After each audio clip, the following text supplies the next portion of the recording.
Liftoff will start in T-minus 10 seconds.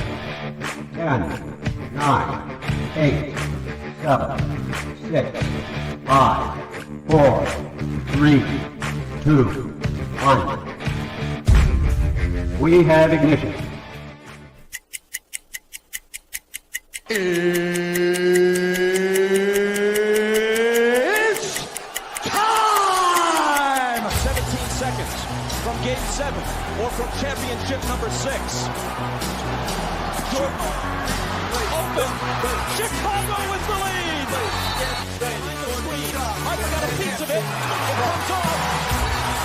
The Chicago Bulls have won their 6th NBA championship. Tying run at second, 2 out. Palmero over the head of Jenks. Uribe charges, throws, out! And the White Sox have won the World Series. To the far side around the 8-yard line to Hester. Under it and to the middle with the 15 to the 20, breaks 3 to the 25 to the 30 to the outside. 40, midfield, 40, 30 to the coast, 20, 15, Hester 5. Oh! Touchdown!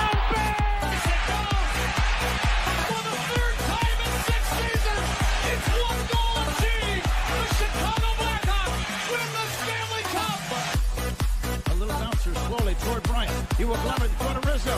It's in time. And the Chicago Cubs win the World Series.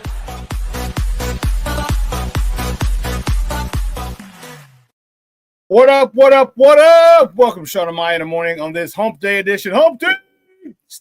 Mike, guess what day it is? Guess what day it is? It's Hump Day! Welcome, Shawn and Maya, again on this Hump Day edition. Guys, listen, I'm your boy, the SuperBack, Shawn Sierra. I'm a little fired up. Thanks for tuning in. If you're watching us on Facebook Live, well, then I guess you found us on Facebook. And if you're not following us on Facebook, what? Come on, go to Facebook, type in Sports Zone Chicago, click the like button, and now you're following Sports Zone Chicago. Simple. But wait, there's more. Go to the show's page, go to Shawn and Maya in the morning, like that page as well. So not only will you be following Sports Zone Chicago, but you'll be following Shawn and Maya in the morning as well. If you're watching this on our YouTube channel, excellent! And if you're not subscribed to our YouTube channel, for real, come on, go to YouTube, type in Sports Zone Chicago, click the subscribe button, but also click the notification button. That's the little bell next to it, and that'll let you know anytime a show from Sports Zone Chicago is going live. Get it? Got it? Good. Now, if you're watching this on our mobile app, please don't tell me you didn't know we had a mobile app. Come on, baby. You got to keep up with the Joneses and them. So wherever you get your apps from, it doesn't matter whether it's iTunes or Google Play or Amazon or Walmart, Kmart or 7-Eleven or Zayre, Zemsky, Macy, Montgomery Ward, Woolworths, Weebolts, Goldblatts. It doesn't matter. You go there, you type in Sports Zone Chicago, you download it, you take us with you on the go. So not only do you get Shawn and Maya in the morning 3 days a week, not only do you get our other live shows throughout the week, and not only are they archived there like they are on Facebook and YouTube, but I'll give you a slew, and I mean a slew of articles thanks to my man Clarence Council III. Big up to Clarence for keeping you abreast of all articles Chicago sports related. Now, if you're watching this on a Roku channel, I like that kind of party, baby. And if you don't know, you better ask somebody. Sports Zone Chicago, we have our own Roku channel. So if you have a Roku television in the house, do us a favor. Download Sports Zone Chicago's channel to your television. Put us there next to the big boys, Netflix. Oh, Steve, we took that one out. Netflix, Hulu, Prime, HBO Max, HBO Plus. Paramount Plus, Stars. Man, Paramount Plus has a new season of The Chi. Man, I was so fired up to hear that The Chi was back on. It's actually on Showtime, but it's on Paramount Plus too. I guess they're partnering or whatever. But I have Paramount Plus. Man, that first episode was good. Woo, Charlie. If you watch the first 5 seasons of The Chi, you'll like, man, good stuff. Good stuff. I digress. Download it to your television. Watch it on a big screen. Hell, run a big screen, right, Mickey? Ficky, now. You can also tweet the show. Tweet us at Sports Zone Chi. That's CHI at Sports Zone Chi. Now, if you want to follow me, just me personally online. Want to know what I did? Let me tell you what I did. I made it nice and easy for you folks. Nice and easy. One handle for Facebook, Twitter, Instagram, Snapchat, and TikTok. All one handle at the Shawn Sierra. We got a great show, but I need you to get interactive. So whatever platform you're watching us on, whether it's Facebook, YouTube, or our mobile app, leave a question or comment on that platform. It'll come up here in the thread. We'll put it up on the screen. We'll incorporate it into the show. And that, my peoples, is what makes this the best Chicago morning sports talk show around, and that's you. So bring them all, baby. Questions, comments, smart-ass remarks, because ain't nobody skirt over here. Like The Rock said, baby, don't sing it. Just bring it. Man, the chat is jumping like crazy today. That's what I'm talking about. Cornelia Squalls in the house. What up, what up, what up, sports owners? Well, Shy, definitely let me know that the vacation is over.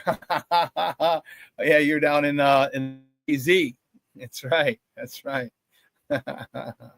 Shawn Walls, a hump day. What up? It's raining in the Shy. Yes, it is, sir. Yes, it is. It's a dreary day, but you know what? Always be grateful, people. All right? Let's always be grateful, because you're on the wake-up list. You could have been left off the wake-up list today. Okay? There's millions of people around the world who are left off the wake-up list and probably had a lot of shit to do today, and now it's come to an end. So be grateful. Attitude of gratitude. Foster Covers checking in. Says, good morning, sports owners. Hope everyone is well. I am doing well. Thank you for asking. Oh, snap. My man Plankster's in the house. Good morning, Shawn. Sports owners, bear down. Bear down. That's what we're talking about. Yes. Listen, I don't know a lot about a lot, but I do know this. More of the usual suspects will chime in as the show goes on. That, my peoples, I can promise you. Oh, my man, Herb Gonzalez. He said, good morning, Shawn. Since it's baseball season, I went and got some bud called Barry Bonds last night. FGB 247. Yes. Barry Bonds. That's hilarious. That is hilarious. I love it. And yes, FGB 247, 24/7, baby. Bump them inbred hillbilly mother hubbards. North of the cheese curtain. We got a good show. My man Adam Chalifoux is going to join us at the bottom of the hour. We're going to talk a little Bulls, talk a little NBA playoffs from last night, and I'm also going to talk a little WNBA with him as well. Talk about this Caitlin Clark and Angel Reese situation. It's just a shame. Actually, the Angel Reese situation, this one has nothing to do with Caitlin Clark. I said my piece on her on Monday, but now the WNBA is launching an investigation into some harassment and racial slurs being thrown at Angel Reese. And listen, are you surprised? They're in the KKK capital of the world, Indiana.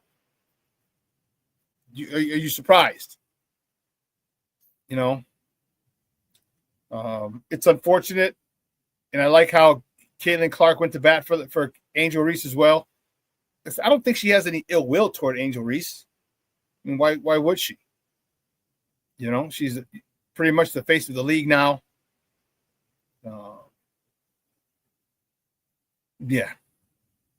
She didn't win a national championship, but she is the face. Everyone wants to see Caitlin Clark. Everybody wants to buy her jersey. Numbers are up because of her. All right, the 2 games against the Sky here in Chicago have been moved from a smaller venue, Wintrust Arena, to the United Center, the place where the Bulls play. All right, 20,000 strong. Okay. And the way she stood up for her and said, hey, listen, there's no place in this sport for that type of language and behavior. It was pretty cool. Caitlin said the same thing. But what are they going to do? I mean, they're going to try and find out who it was. I mean, I don't know if it's – I mean, you have to catch him because I don't think Angel knows the dude's name.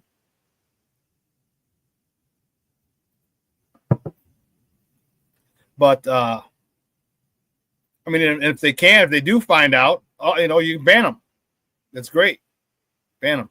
Fosters, why are you disappointed in Angel Reese? What has you disappointed in her, my friend? Let me know.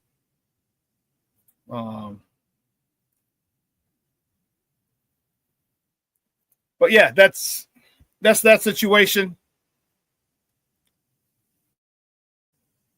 And we have a lot of others. Man, we got a lot of stuff to talk about with Adam. And we have a lot of other stuff to talk about, you and I. All right? We have a lot of stuff to talk about. We got baseball teams in action. If you saw the thumbnail, pair of wins by Steve-O. It's not going to happen too often. Especially because my White Sox suck and they're not going to win very much. And then they got to win on the day the Cubs win. So, oh my goodness. Oh, did I forget that? Wow. I think I did. No. But let's get right to it because we have Adam coming up in like 10 minutes. So you guys know how we do. But do you want me to get into baseball? Do you want to do top of the morning topics at 10?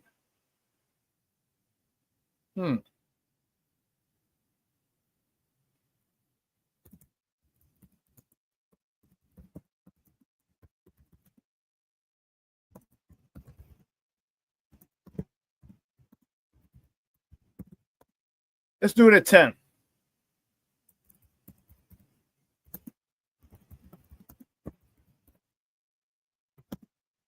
Let's do it at 10.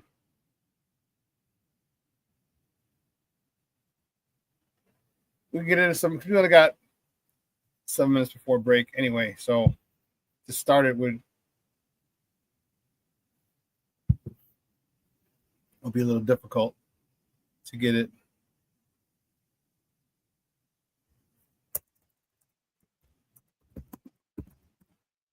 So one of the things, yesterday was a good day for Chicago baseball.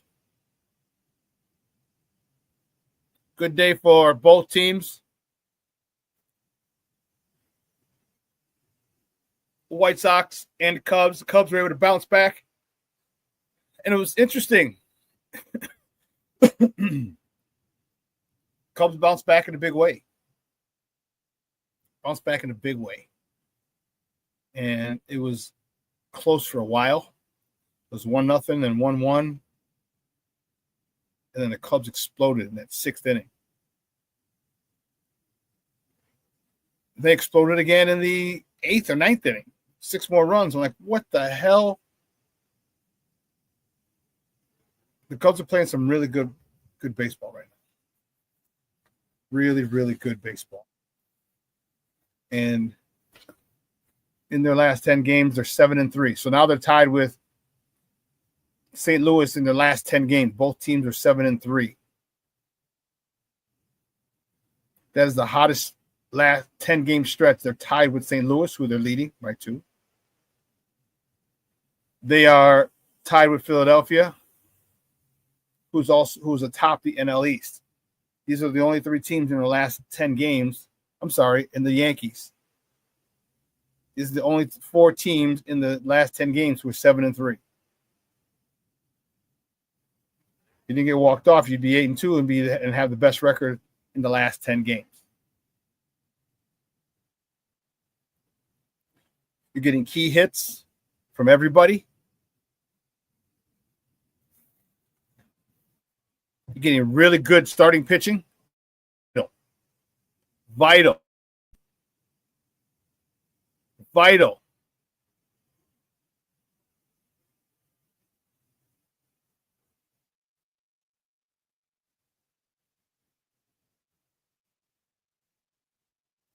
Oh, Foster, he says, big mouth, can't shoot, demanding, list goes on and on.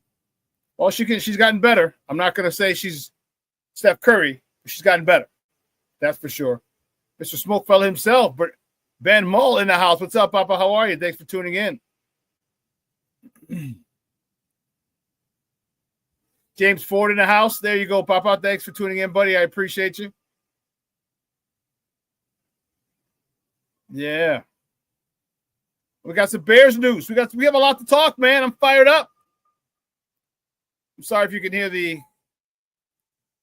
I would assume it's an ambulance in the background because there's not there's usually not a lot of police action out here.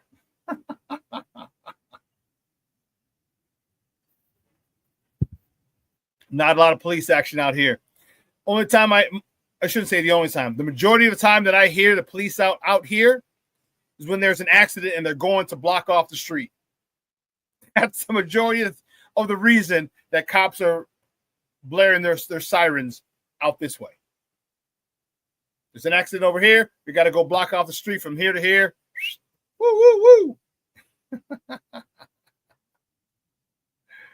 Monster covers, yes. Sox pitching last night. Impressive. We just got that guy. This guy over here. Guy comes over, goes to work. 6 innings of scoreless ball. Come on, man. That's what I'm talking about. And those Cubs. Jesus Christ.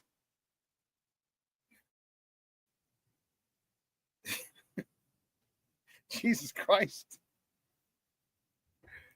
Cubs are good.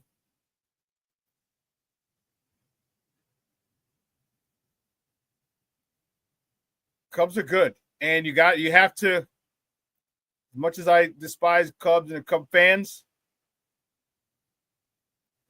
see, I don't even think there wasn't even a big thing. Did he even play last night? Was my question. Wow, so Pete Armstrong was 2 for 5 yesterday. Okay. RBI.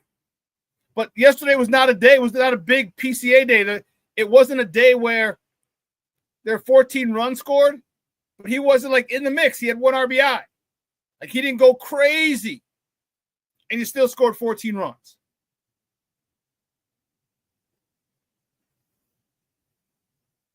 He didn't go crazy.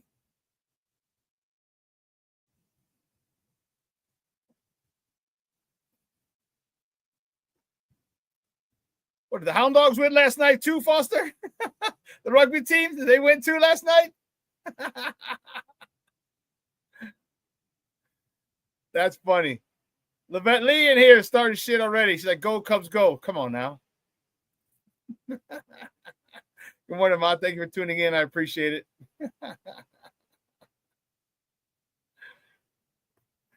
That's not so. That's funny. Do not blaspheme on here. Levette, do not blaspheme on here.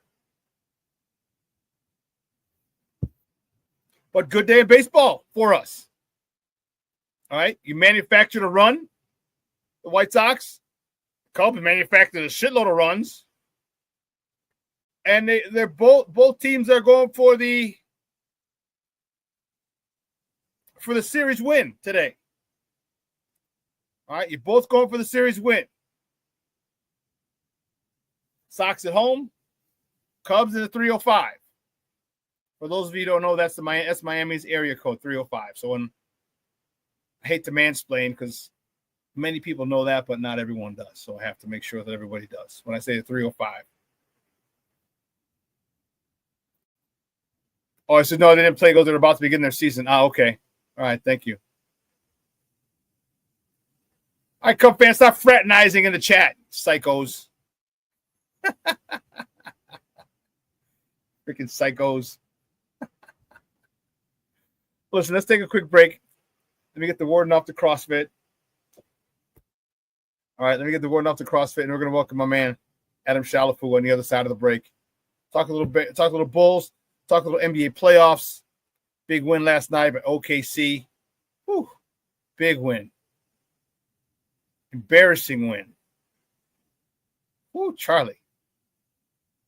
All right, so don't go anywhere, folks.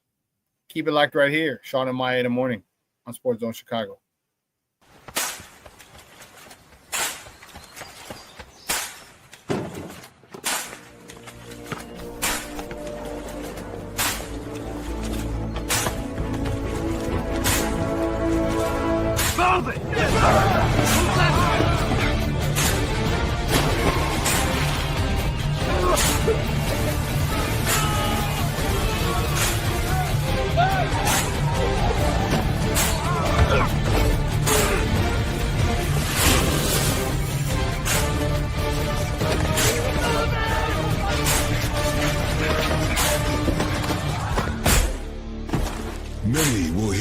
Calling.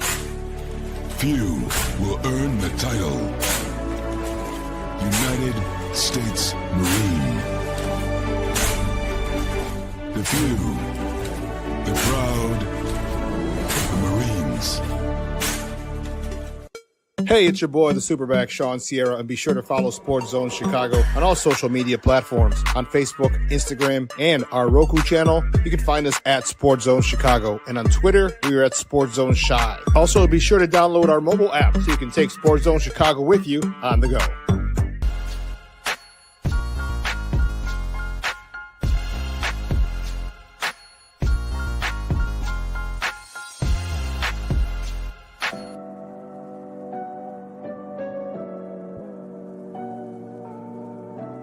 How do you take care of your mind health?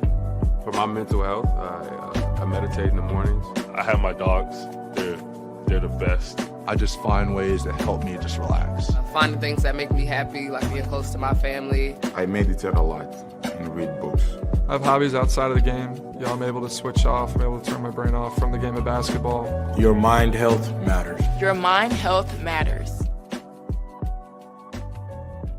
We are looking for a few heroes, mentors, trailblazers, innovators, a passion to change lives, spark curiosity, open hearts, and awaken minds, help students answer the question, who am I? This could be your calling, but this is no job. It's the journey of a lifetime. Be a hero. Be a teacher. Mental health and learning disorders don't discriminate. 17 million children and adolescents in the United States live with disorders like anxiety, depression, ADHD, and dyslexia. Less than half get the help they need to thrive. Help the Child Mind Institute change these children's lives. Visit childmind.org.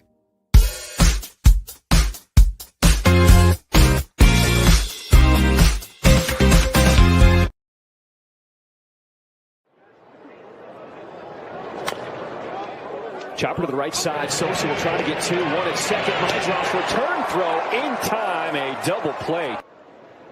There goes Mydroff. Throw down to second. And Chase Mydroff now has 4 stolen bases in his last 5 games. Hit hard, and that one gets into right field. Palacios with a single. They're going to wave in Mydroff. Here comes the throw. It's cut off, and the Sox strike first. There's that Cali smile. Sox are in that hole, and they're not giving up. Big bounce for Vargas. 1 at second, over to first. Double play turned. Around the horn, 5, 4, 3. Welcome back to Shawn and Maya in the morning on Sports Zone Chicago. Those subs courtesy of Chicago Sports Network. Those were the good guys on us from the South Side with a big, huge 1-0 win yesterday over the Mariners. And as I said, they're hosting again tonight. My first guest is a good friend of the program, and can't wait to talk to him a little bit about the Bulls. All right, he is the host of the Running with the Bulls podcast. Okay. You've seen him plenty of times before. You can find him on Twitter. And now it's what can Foo do for you? Oh, hold on. I missed. You know, you got fat fingers. The D is next to the F, so I hit what can do for you. We got it now. Let's welcome back to Shawn and Maya, Adam Chalifoux. Adam, what's up, Papa? How are you? Living the dream, man. Happy to be here. Always happy to be talking some hoops, which we're talking Bulls in the playoffs, but happy to be talking Bulls and the playoffs, maybe next year. Soon, yeah, you're right. We'll be talking Bulls in the playoffs. That's what we're going to be talking. So that's the dream. Yeah. And a consistent one, too. But let's talk about it. The Bulls ended. They're in the lottery. I had Fred Pfeiffer on the other day, and I'm going to tell you the same thing. I think it's rigged. I don't care what anyone says. There's just so much history. When the Lakers, when the Pelicans lost AD, they get for number 1 with Zion. With the Cavs lost LeBron, they get Kyrie. All kinds of There's a whole bunch of other stuff. I just think it's a horrible. I get it, and all right, but don't sit there and say it's a lottery and give everybody hope and like, oh yeah, even back in 2008, all right, when the Bulls got Derrick Rose. Mm-hmm. I mean, it made sense. Look, Derrick Rose goes to Chicago. I don't think they knew he was going to be as great as he was, but just the appreciation for Chicago and their hometown players, they knew it was going to be a match made in heaven, and they were right. Do you think it was rigged, or? I don't know. I remember listening to an episode of Jim Rome about like 15 years ago, and Jim Rome asked David Stern. Uh-huh. He asked him, "Hey, so was the '85 draft rigged?" And David Stern like said to Jim Rome, like, "When'd you stop beating your wife, Jim?" And I'm like, "Whoa," But it was like epic answer, and then it got like really uncomfortable, and I don't know, maybe that's a phrase, and I didn't know about the phrase. I guess it's a phrase, but like it is kind of like a trap question. They're never going to admit, yeah, we've been rigging the lottery, but like, yeah, you look at the history of it, and it's like it would be illegal if they were doing that. I'm pretty sure, but why? Because it's their league. It's entertainment. Maybe it wouldn't, but like it definitely wouldn't be honest. Right. It certainly felt rigged. Like when I was watching the lottery and I saw and they're like, all right, the final four are coming up after the break, and then when that first one, I think, was like Charlotte, they announced, I was like, oh yeah, this is something's fishy here. It just felt like, to me at the time, it felt rigged. Maybe it's not. But I mean, there's so much. There's the cold envelope conspiracy with Ewing. There's the, do you want to play in a cold or warm city with Shaq?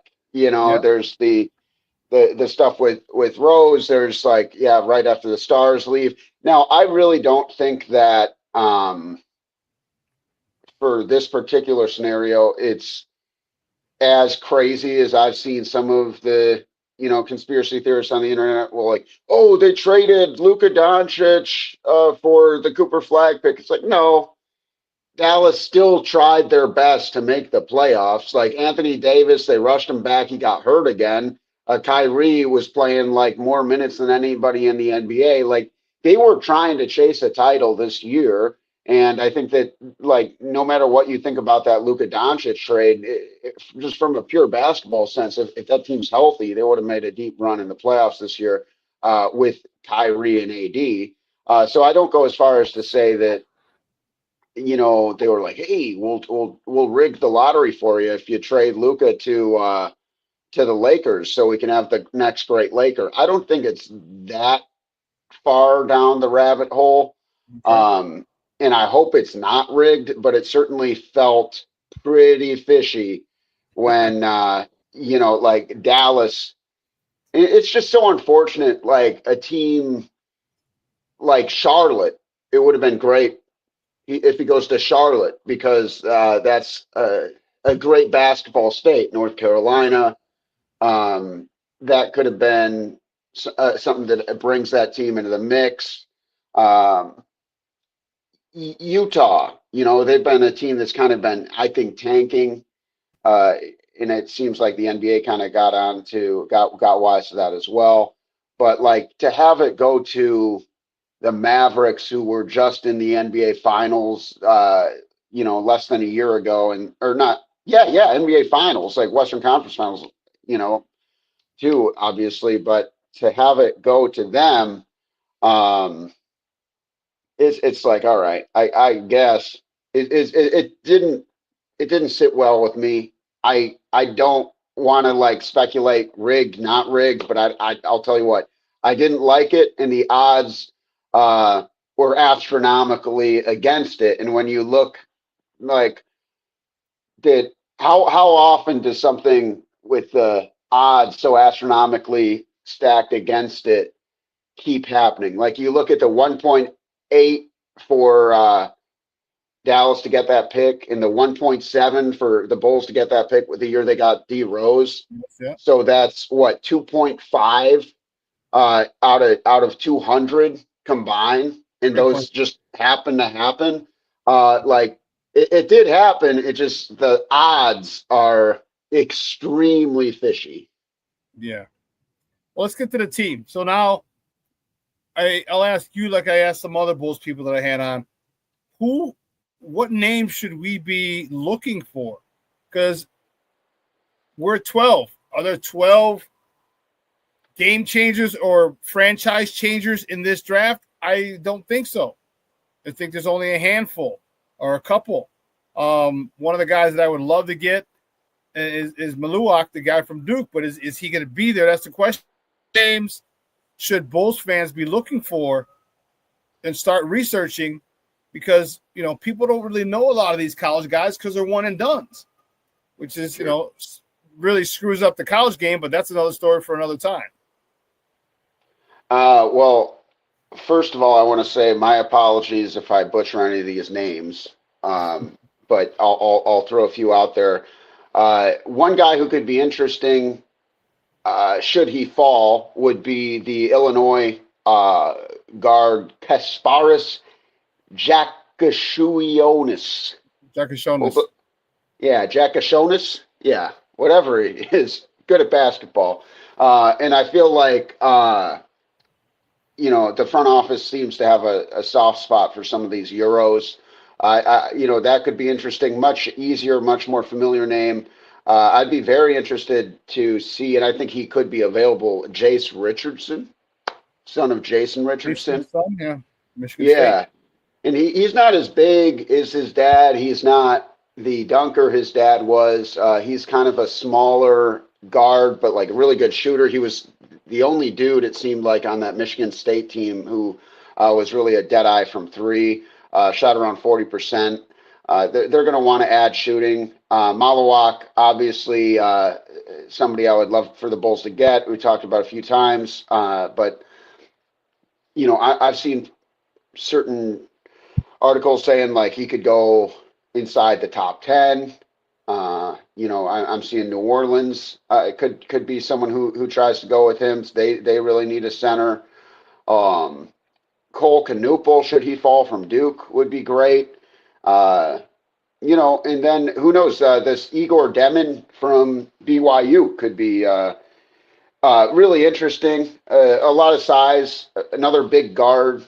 And so it's kind of like you wonder how they would use whoever they do get, because I've named a few guards here, and they have a lot of guards. But like when a guy's 6'9", and you consider how Billy has used some guys in the past, like if at times in the Donovan era they've had like a 6'4" power forward, and so maybe you want to get a bigger guard who's going to actually run some more forward.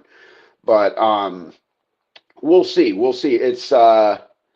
It's one of those things where I feel like more information comes out as we get closer to the draft and see a little bit more there. But I honestly think that they might just trade the pick when you consider where they're at as a team. They're good and they're young, but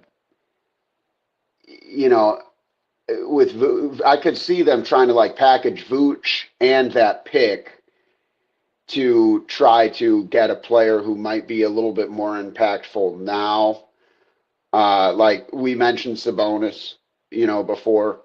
I don't know if they would do like Patrick Williams, Vucevic, and that first round pick for Sabonis, but if I was the Bulls, I would. I don't know if the Kings would, Yeah, get him off the freaking roster. Patrick Williams, yeah. That is. But I mean, they don't think that's their first overall pick from this regime. So, they're going to give him every possible chance to be productive. But I think it's a lost cause personally.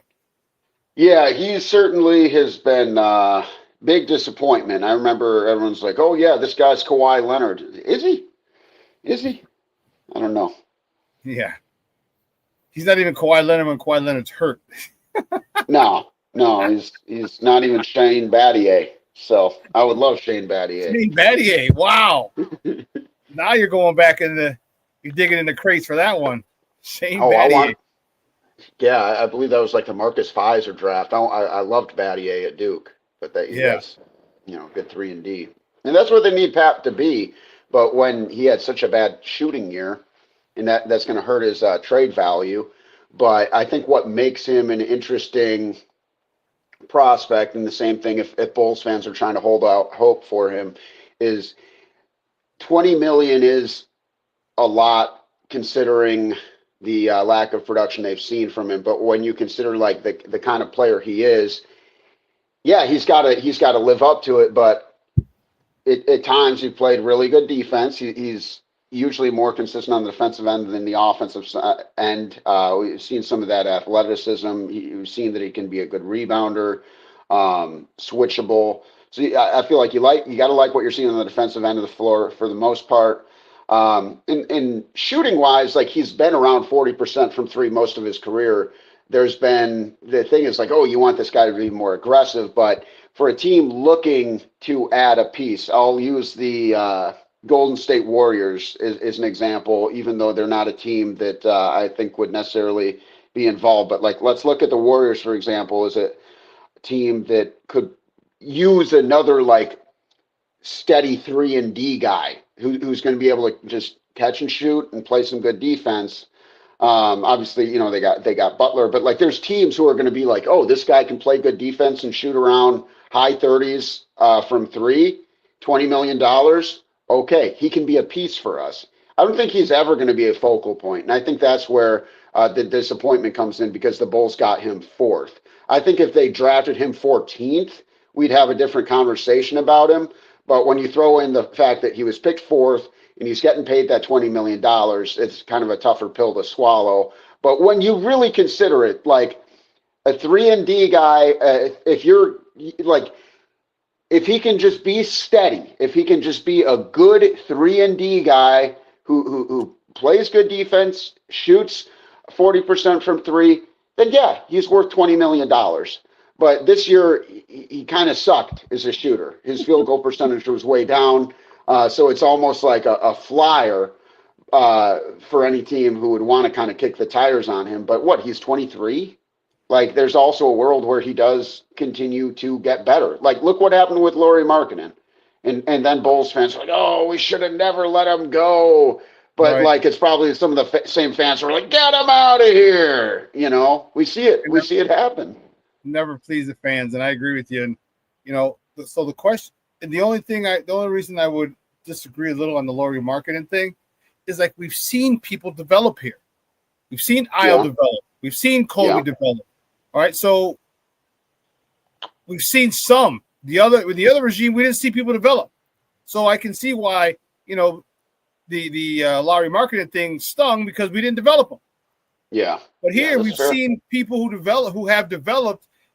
I mean, Julian Phillips. Right? And Terry. Right? And then, they're not getting gold jackets by any stretch, but damn, they are playing some valuable minutes and making contributions, and for much greater contributions than when they first got here. They're more mature, they're more relaxed, and we see the development with those guys. And with P. Will, or as my guy King Booker says, P. won't. We haven't seen it, and he's been given every opportunity. Yeah, I mean, I think that because there's so many. It was like, hey, well, wait till Zach and DeMar are gone, and they're gone now. And I was hoping he would kind of finish a little bit stronger. But yeah, he shot 40% from the field last season. That's not going to cut it. It's not going to cut it. 40% from the field? Yeah, 39.7. From the field, not even from 40. 39. Yeah. And like on his career, he's 45% shooter. He had a down year on offense last year, but it's just like you want to see a positive trajectory. And what's crazy is this dude has essentially been the same dude his entire career. Like here's rookie year, all right? 9 points a game, 4.6 rebounds, 39% from three. All right, that was 2020, 2021. This year, 9 points a game, 3.8 rebounds, 35% from three. And like on his career, 9.6 points per game, 39% from three. You know, like 4 rebounds, you know, close to a steal and a block a game, but never like there. Fifth year? Yeah. So, I mean, it's just like, he's not like, all right, dude, you're 23. Like, I remember when I was 23, I was in college and I was playing intramural sports and I was dominating because I was 23 now, you know? And like, there's a huge difference between 23 and 19. And, you know, the kid came in super young, but it's like, all right, bro, you're 23 now. Come on. Yeah, we've been real patient. All right. Yeah. All right, man. Hey, you don't suck, do you? Right? Come on, you can do it. Somebody's got to get in there and say, hey, buddy, we believe in you.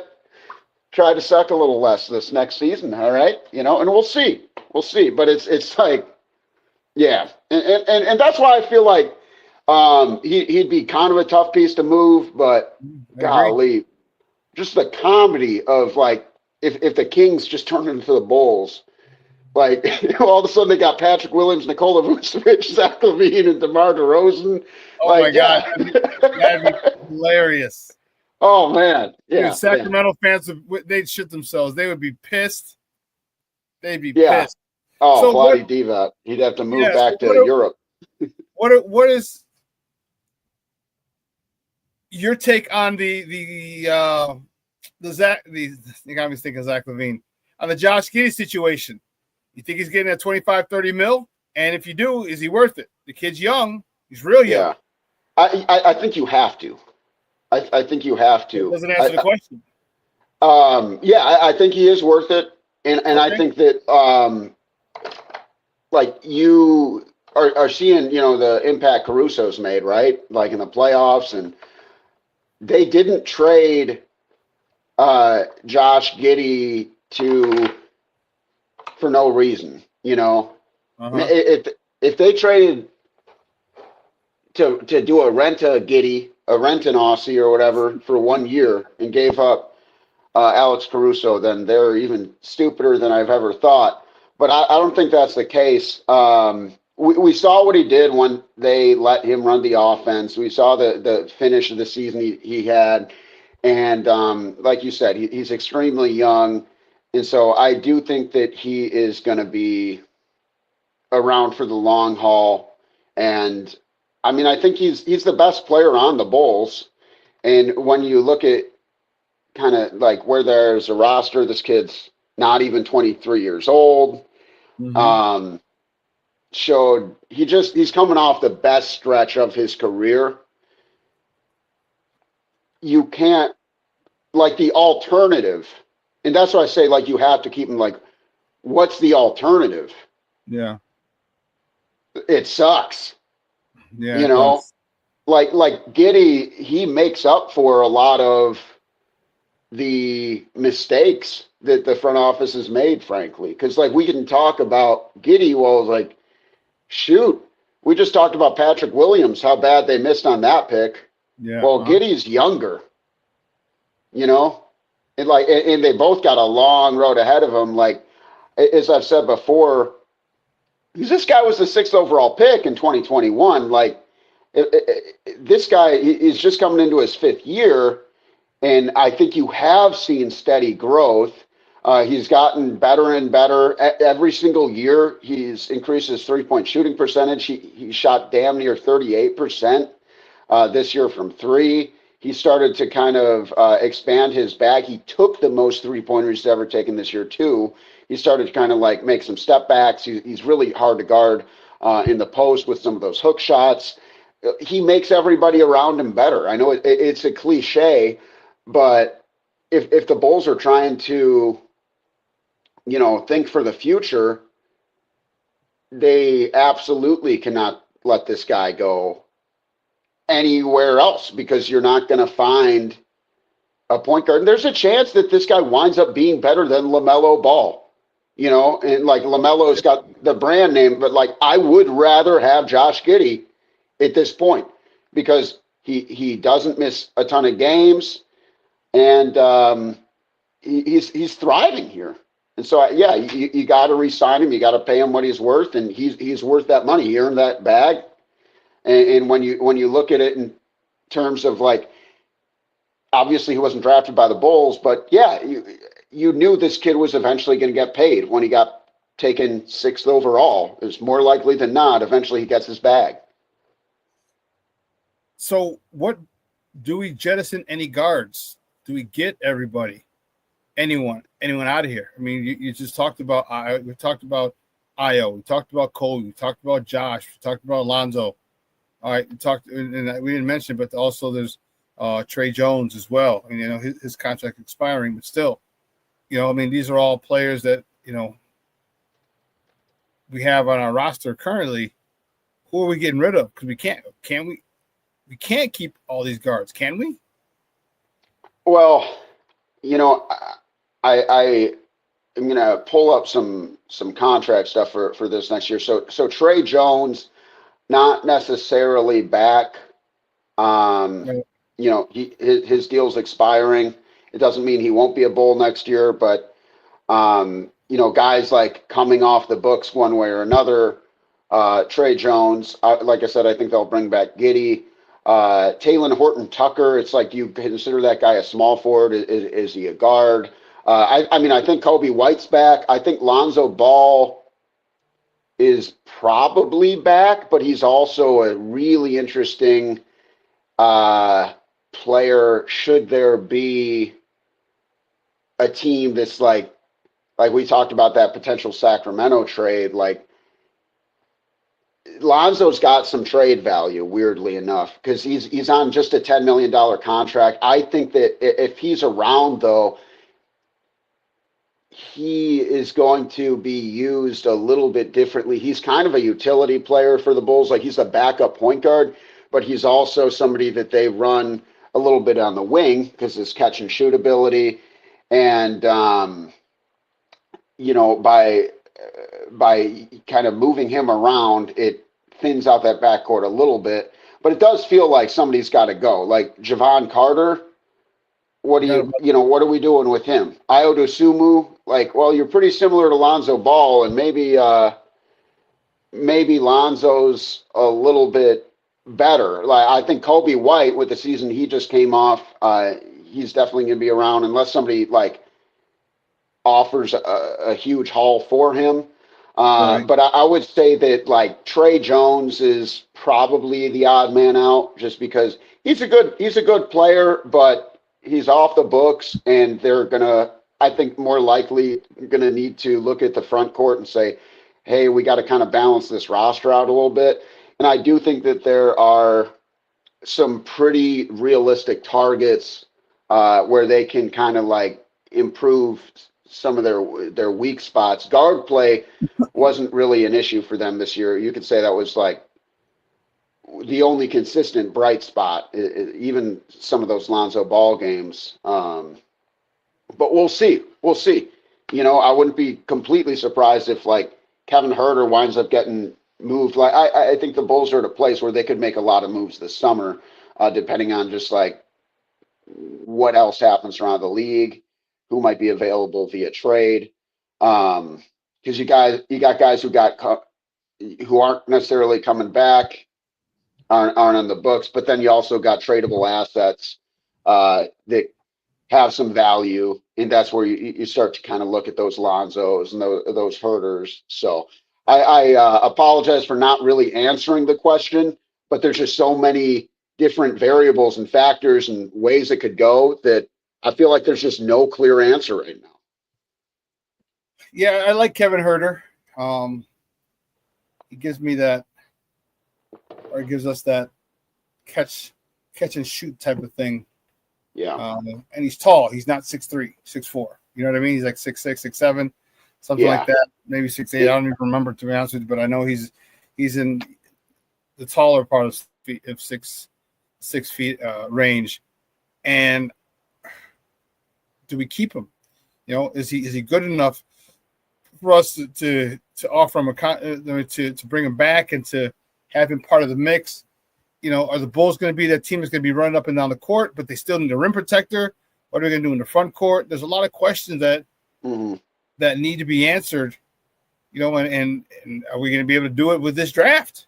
Are we going to be able to help with this draft? Because it sucks, you know, not getting Cooper Flagg, but we're picking 12th. If we would have picked 5th, different story.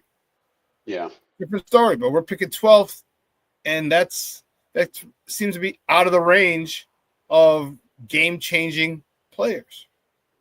Yeah, and you never know. Like, no one thought Giannis was going to be Giannis. You know, no one thought Jokic was going to be Jokic, and obviously that's more. Yeah, and that seems to be, and like, I mean, Jimmy Butler, right? Like Taj Gibson, like you can find guys who are really good after the top 10 still.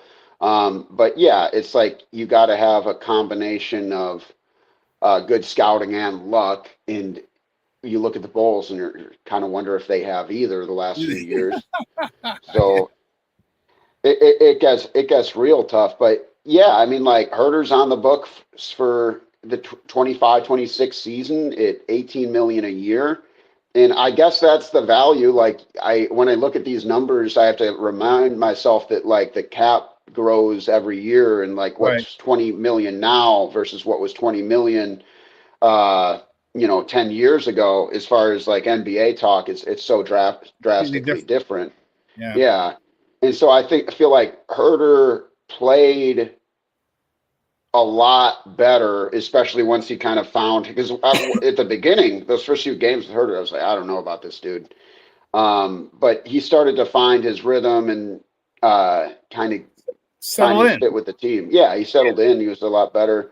But no, I mean, like I'm looking at like Precious Achiuwa, who's not really getting much action in the Knicks series, but like that's a 6'8", good defender, good rebounder, can shoot a little bit.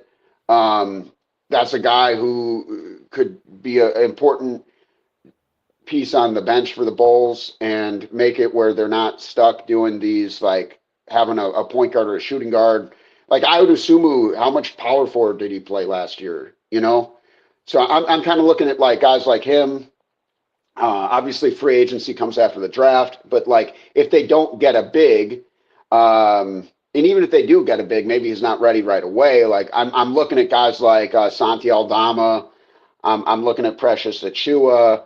I'd be interested even, in a wing like Gary Trent, But I think that there's dudes they can target, but right now the roster itself is so unbalanced. It's just so guard heavy, and I get they want to play fast, but I think and I've said this before, but like Bulls fans should look at the Indiana Pacers and you look at the last 2 years and what they did, because once they added Pascal Siakam, they got so much better defensively. And the reason I specifically say the Pacers, because like they want to play really fast. They have a similar offensive style. And it's interesting because like we just did our conference finals previews, and I took the Pacers to upset the Knicks, and I used the Bulls as an example of why. I said, like, look at what the Bulls did to force the Knicks out of the style of play they wanted to do. And the Bulls played the Knicks extremely tight, stole some games from them this year. The difference between the Pacers and the Bulls is you could say they're a little bit further along, where they added some of those key pieces where they have like Miles Turner, they've had for a while, but like they have their shot blocking center, not a great rebounder, but shoots the threes pretty quick for a big man.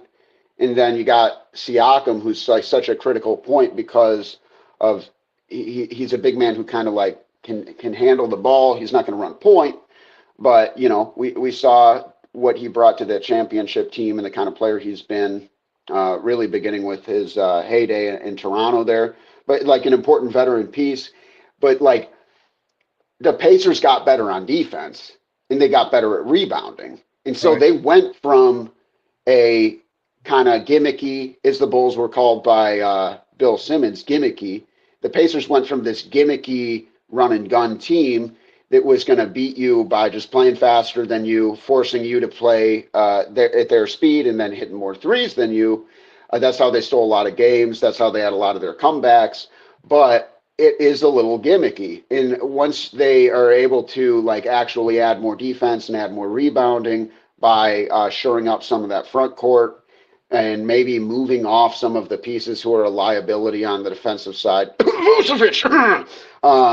then, you know, things can change in a hurry. And that's where I think it's at, because like I understand all the frustration Bulls fans have and wanting things to be better, faster. But like when you look at the situation right now, the Bulls could do something right this summer where they are a lot better last year. They could, in theory, like I don't expect them to get Giannis because I don't think they can afford him, you know, but I think that they can make a play for somebody who's going to be a difference maker. So we'll see. All right. One way or another, they got to fix the front court. Adam, great stuff, buddy. I appreciate it. Do me a favor before you go, let everybody know where they can find you and your work online. I appreciate it. Thank you. Yeah. Running with the Bulls podcast, anywhere you listen to your podcasts, Apple, Spotify, you name it. And what can food do for you on Twitter? Mostly just tweeting some NBA takes, whatever. But that's where you can find me. Always a pleasure being on. Go give our conference finals episode a listen, and hope you enjoy it. If you're enjoying the show, tell a friend, tell a friend. And Shawn, thank you for having me on, my buddy. Adam, great stuff, man. We'll talk soon. Thank you. Thank you. All righty. Guys, it's Adam Chalifoux from Running with the Bulls. We're going to take a quick break. On the other side of the break, we're going to get into our top of the morning topics and get into some Bulls talk. Some Bears talk, excuse me. All right, so don't go anywhere, folks. Keep it locked right here. Shawn and Maya in the morning on Sports Zone Chicago.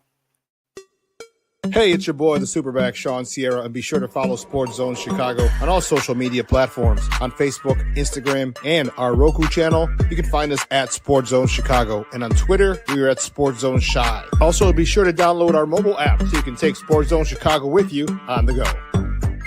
Time out. How are you feeling right now? Happy? Excited? Angry? Overwhelmed? One of the best things you can do for your mind health is to name what you're feeling. It can sharpen your awareness and help you talk about your feelings with someone you trust. Here are 3 questions to ask yourself. Where are your thoughts right now?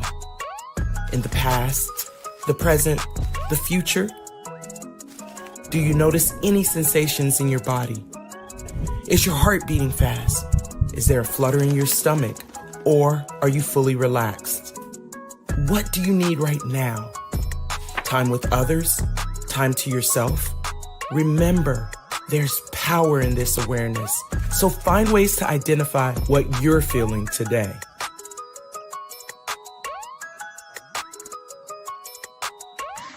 Hi, guys. Hey. Hi, Megan. Hey, Jessica. Megan, you're a tramp. Brian Fitch told me you guys made out. Everybody knows. He said your breath smells like garbage.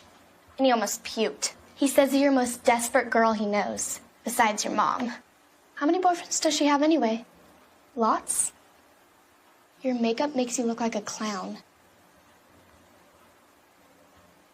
That zit is huge, zit face.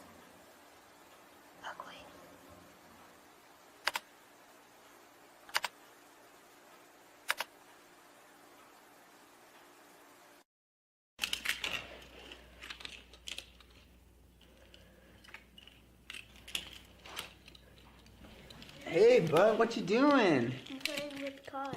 Cars? Can you show me what a car does? Whoa, whoa, whoa, whoa, whoa. Hold on a second. First of all, this is a school zone. So you need to put down your cell phone, stop texting, and let's get to driving. Now you're coming up to a stop sign, right? You need to slow down and stop before you hit that Y line. I want you to look left, right, left. You don't want to get hit by a car going on your left and to your right to make sure you don't get sideswiped by a guy coming from your right. You're coming, and you see a crosswalk. You better slow your horses down because the number one rule of driving is always yield to pedestrians. Now stop, pull over, and you are done driving. Gosh, what do they teach you kids in school nowadays?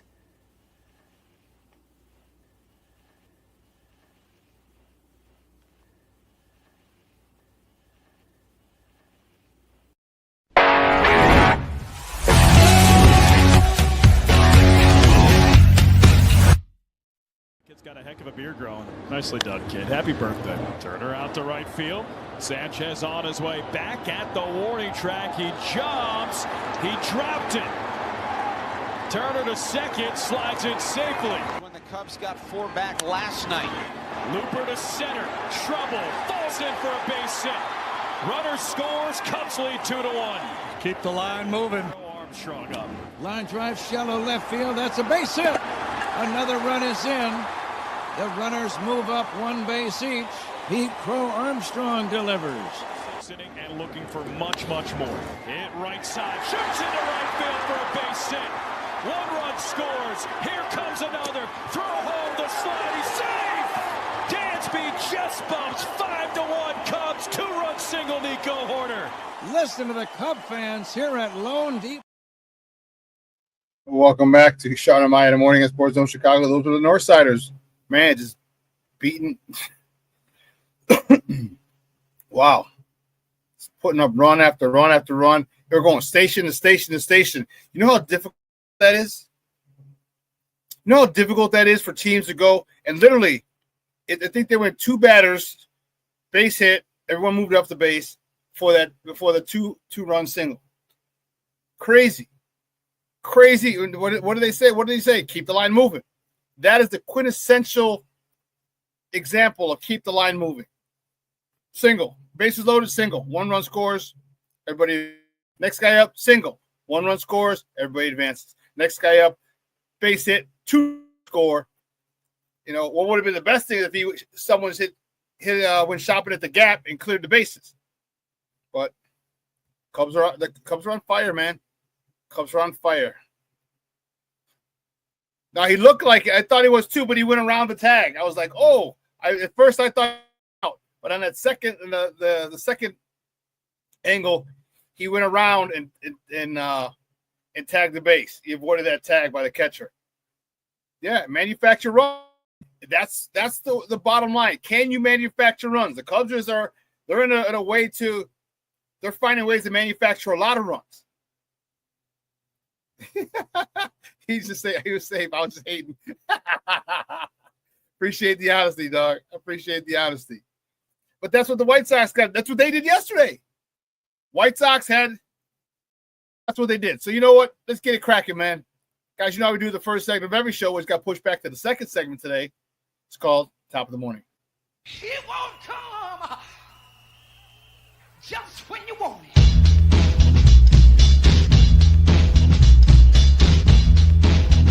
Top of the morning to you. Top of the morning to you. First top of the morning topic. Which way do we go? Which way do we go? Which way do we go? Yeah, here we go. Start off with these jamokes. Cubs. Woo. Cubs laid the smackdown on the candy asses of the Miami Marlins, 14-1. Jameson Taillon, he got the win. He's 3-3 on the season. 7 innings of scoreless baseball, 4 hits, 1 earned run. So it wasn't scoreless. My bad. 7 innings pitched, 4 hits, 1 earned run, 3 walks, 2 punch outs. Kyle Tucker, he's starting to heat up again, baby. For you Cub fans, you got to be fired up. He was 3 for 4 with a homer. His 11th driving in, his 34th RBI of the season. Mr. Alcacea Suzuki yesterday was 3 for 5 with a double, his 11th, a homer, his 12th, and 4 RBIs, totaling 43 on the year.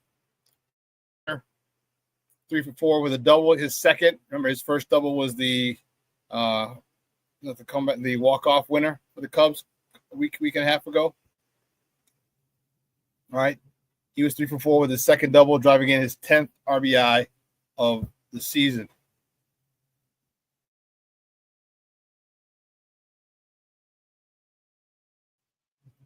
Next top of the morning topic, the Cubs finished their series with the Marlins today. First pitch is early. Remember, they're on the East Coast, they're an hour ahead of us. First pitch is at 12:10 p.m. Central Time. You can catch that game on the Marquee Network or listen to it on their flagship station, 670 a.m. The probables for today's game, Cade Horton, who's 2-0 with a 6.00 ERA going up against Max Meyer for the Fish. He's 3-4 with a 4.47 ERA. Keeping it moving, baby. The next top of the morning topic, Bears. The Bears. The White Sox. Man, today's a rough day for me. What the hell's going on? The White Sox beat the Mariners 1-0. Newly. Can I just tell you, this guy just came over like 2 days ago. They acquired this guy, Adrian Hauser. He was signed before Tuesday's game. Wow. So they were signed to a one-year deal, one year, $1.35 million contract to replace Bryce Wilson. He comes in. Great pitching by the White Sox. They beat the Mariners 1-0. And Hauser, he got the win. He's 1-0. 6 innings of scoreless baseball. Here's where the scoreless baseball came in. 2 hits, 3 free passes, 2 punch-outs. Palacios, you saw in the first commercial break, he was 2 for 3, a double, his 4th, driving in his 5th RBI and the only RBI of the game. Lenyn Sosa was 2 for 3 with a double, his 8th. Chase Mydroth was 2 for 4 on the night. Keeping it over the next top of the morning topic, the White Sox host a rubber match of this series today. Not tonight, today. It's, man, first pitch 10 p.m. Central Time. You can catch that game on Chicago Sportsnet or listen to it on their flagship station, ESPN 1000. The probables for today's game, Seattle. Logan Evans is on the bump for the man with a 2.57 ERA going up against Shane Smith, the youngster from 25, I think. For the White Sox from Massachusetts, he's 1-3 with a 2.05 ERA. So the Cubs and the Sox are in the same position today. They're looking to win their respective series. And it'd be a good thing for the Sox. The Cubs will probably win this game against the Fish. The Fish aren't really good. But it'd be a good thing for the White Sox if they can. Now we're stacking wins. We're stacking not just wins, we're stacking series.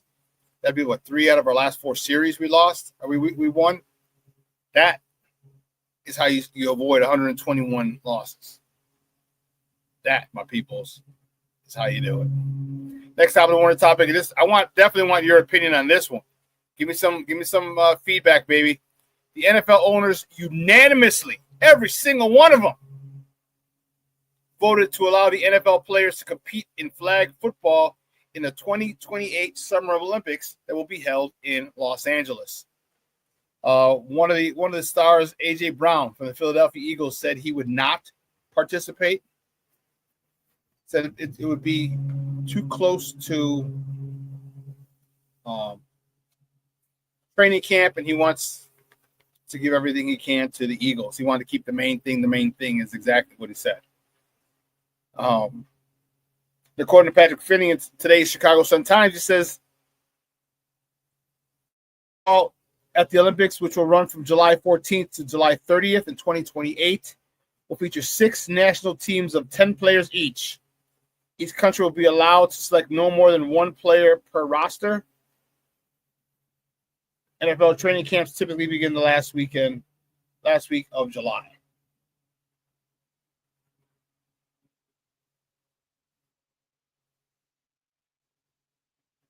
So you can't get 2 guys off the same roster.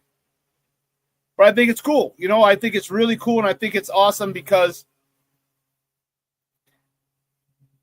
there's something about winning the World Series, something about winning the NBA title, something about winning the Super Bowl, something about winning the Stanley Cup. But there's nothing like winning the gold. When you're on the stage in your red, white, and blue,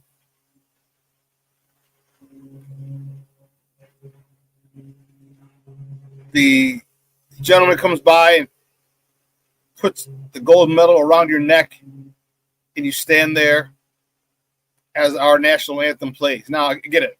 Your thoughts on the national anthem, that's another story for another time.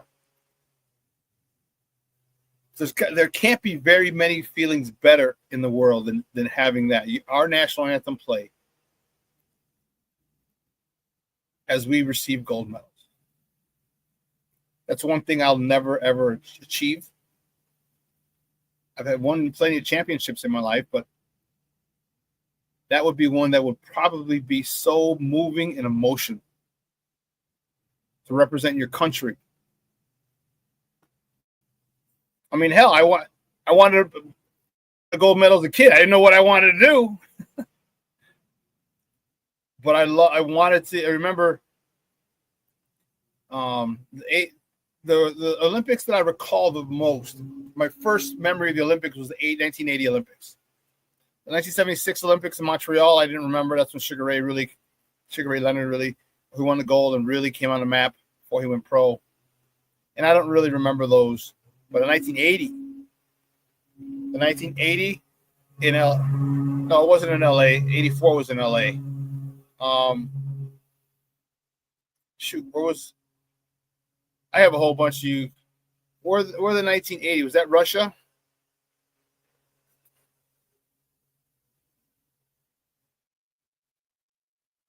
Or the 1980 Summer Olympics? Let me see. If anybody knows, let me know. Steve-O, if you know, let me know where the 1980 Summer Olympics.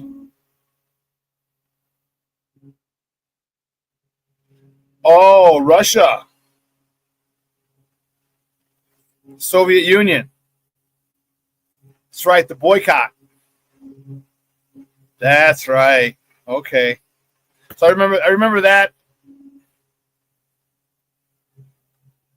Yeah, we didn't go. So in the 84 then that was in LA.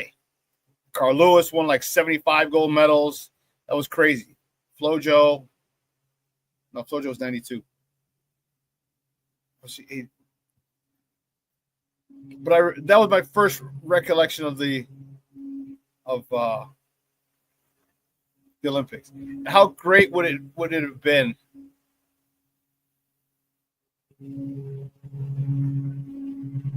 You know, to have been able to do that. A good buddy of mine is a boxer, or was a boxer. He's a real estate agent now, David Diaz. He was a gold medalist in the Olympics, and then went light featherweight champion of the world, David Diaz. And I never asked him. I guess I should. Next time I see him, and we have one or two, like, what was it like to have them put the gold medal around your neck and listen to our national anthem? And he's Mexican. His parents were from Mexico, but he was born here. But that would be something. So NFL players can now do that. And I think that's pretty cool. Oh, snap. Jay Grizz in the house. He's checking in. He's like, yo, happy Hump Day, Sports Zone fam. SuperBack, what's up? What's up, Jay Grizz? And don't even talk shit about this weekend. I don't even want to hear it. I don't even want to hear it, bro. Before you even go there, before you even start, I'm jumping the gun. I didn't want to hear it. Let's keep it moving. Maybe the next top of the morning topic. Chicagoland's very own. Oh man, shoot. Matas Buzelis was named to the NBA All-Rookie second team. Man, just think if he would have played more.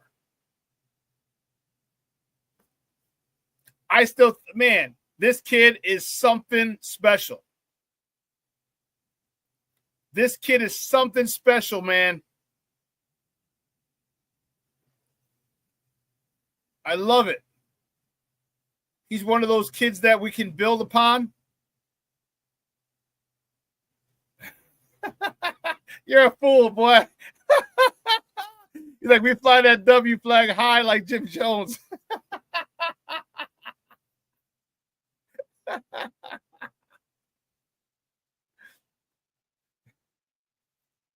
Who cares about your stupid Cubs?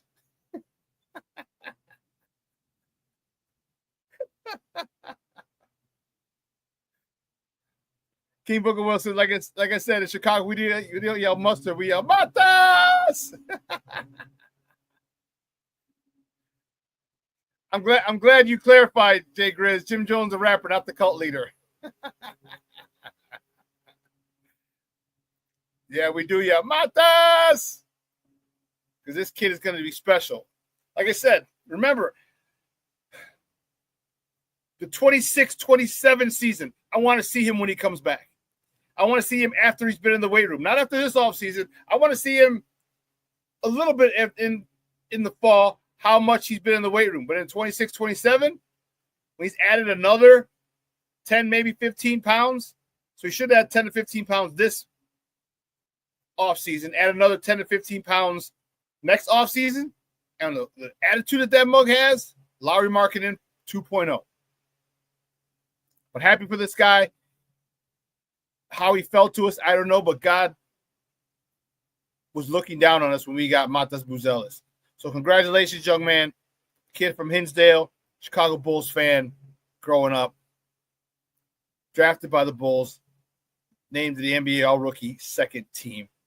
Incredible, incredible accomplishment. The next topic, the sky. According to in the subtitle, I apologize for the landscapers. According to Jason Leisure in the Chicago Sun-Times today, the Sky season opener against the Fever down in Indianapolis was the most watched WNBA broadcast in ESPN history, with an average of 2.7 million people. Said the viewership peaked at 3.1 million people. That's crazy. And they caught it. They got it. They were able to. They were able to catch some drama. They were able, and I'm happy for it. I'm glad Angel Reese, and I know it seemed like she was jealous or whatever, but the fact that she went after her, it kept interest going. Now, you mean to tell me people aren't going to want to see their next game? Come on, man. Folks in Chicago aren't going to want to fill the United Center when they come to town, when Indiana Fever come to town? Hell yeah. Follow the money. It's all about the money. I get it. The basketball is good. Indiana's much better than us right now. We're still trying to figure things out. We got a new coach, new system, new players. But hopefully by the time we play them in a couple weeks, we'll have our act together soon. Because people are going to tune in just to see Caitlin and Angel Reese if anything pops off again. That's how we are. That's how fans are. That's how fans are. Jay Grizz, don't come here and play with my emotions like that, bro. He's like, man, if we can land Juju next draft. Do not play with my emotions like that, dog. Juju, Angel, Camila Cardoso, Van Lith. Don't play with me like that, dog. Don't get me all fired up. This is unfortunate. Next topic, staying in the WNBA. The WNBA is looking into allegations of harassment and racial slurs directed at Angel Reese in Saturday's season opener. And I talked about this. I touched on this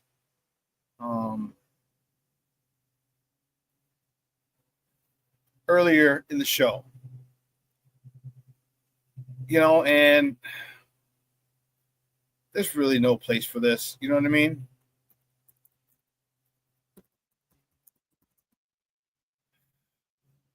But what do you expect? All right, you're in the KKK capital of the world. I mean,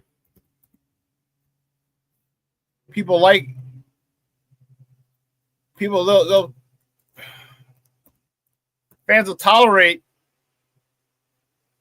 black players because they're playing for their team. But man, there's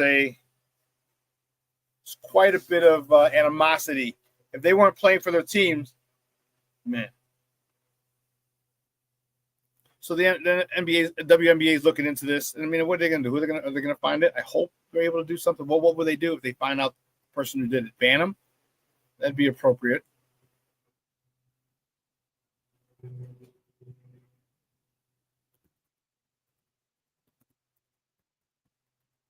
But it's going to be tough to find him.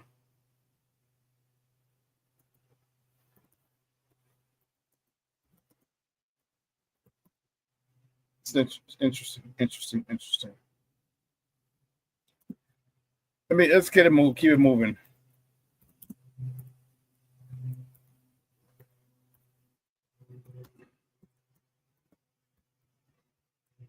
I had to do this. Next top of the morning topic. Man, this was huge. Joe Tunney.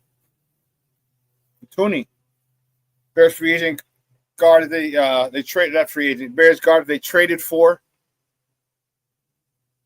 Who was on the last year of his deal. He's extended. They extended him. Let me take this down for a second.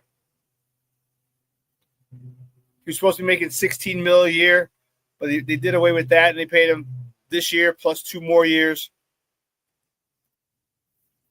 So these next 3 years he'll be getting. It'll be 3 years and $51 million over those 3 years.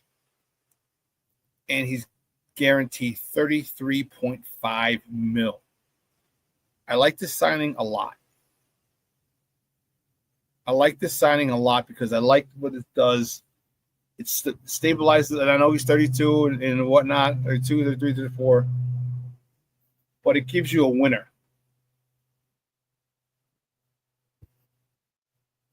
It gives you a winner on that offensive line. He has 4 Super Bowl titles under his belt. Played with Tom Brady, played with Patrick Mahomes. He blocked for Tom Brady, blocked for Patrick Mahomes. Maybe the top 2 quarterbacks in the history of the NFL. Going to bring some stability to that offensive line. There's some youngsters on there. Even the right tackle, Darnell Wright, is a youngster still, going to his 3rd season. I think you still have Ozzie Shapiro. You got some youngsters in there. Even there, Drew Dahlman, only 26. This guy, it's a great pickup for the Bears. The pickup was great, and extending him was even better. Yeah, you're good call, Cornelius. Great deal. Plus the Bears get more cap space. Yeah, so and it's crazy how he's supposed to get paid $60 million. And that was going to be his hit against the cap, but now his cap hit only goes down to $8 million this offseason. How they did that, bro, I have no freaking idea.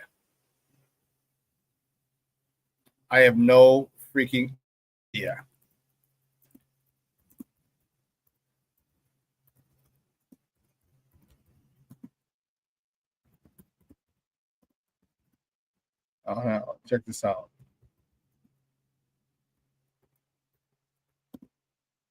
This is dope. After a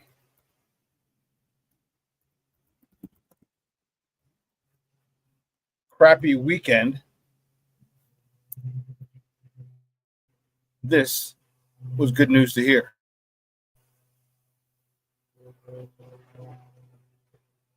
White Sox infielder Miguel Vargas was named AL Player of the Week. He was the only one doing any damage against the Cubs. That's for damn sure, boy. He's the only one doing damage against the Cubs. Jesus. But congratulations to him. Congratulations to Miguel Vargas for being named American League Player of the Week. This next one's a little sad.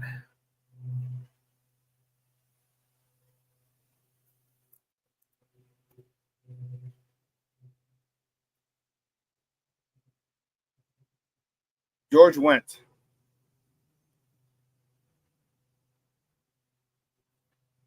Famous actor in Chicago, and George passed away. You know George Wendt? He was known from Cheers, and he was one of the super fans. Bears. Did a lot of commercials, a lot of skits. Started on Saturday Night Live, but they did a couple commercials and promos for the NFL as a super fan. And it was, when I heard it, it hit home.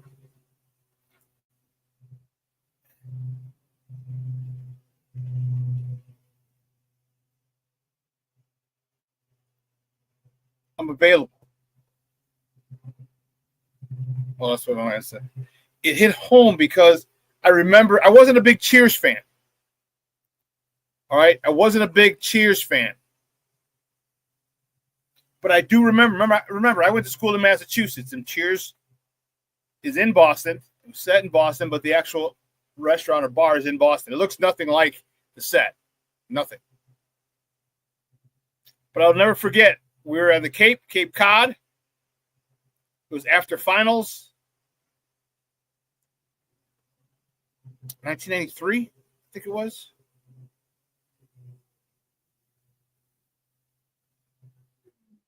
And some guys got a house, and they watched the last episode of Cheers.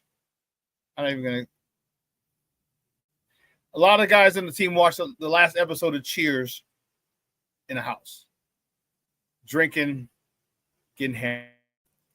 And I remember I always loved Norm. Who didn't love Norm? Who couldn't love Norm? We all know a Norm at our place, at our spots to go drink. We all have our own Norm.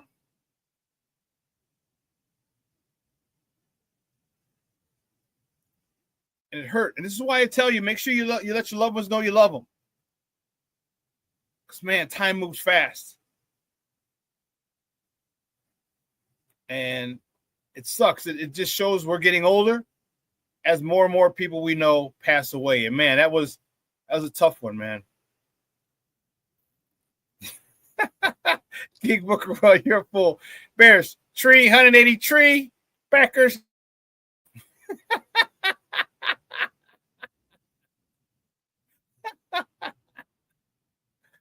Who wins in a fight, Ditka or Hurricane? Ditka.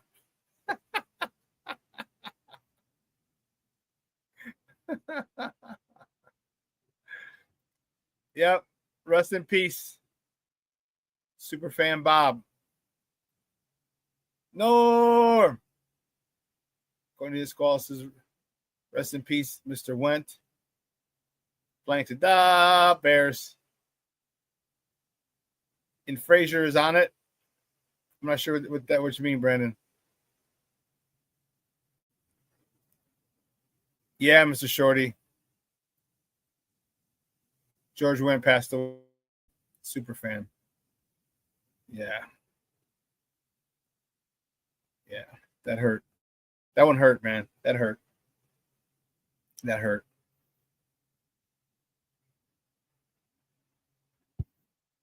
Such a lovable character. And so yesterday, this is how, you get nostalgic. Okay? And yesterday, somebody on Twitter, whoever it was, did I mine? Let me double check. I put on Shawn Sports as well as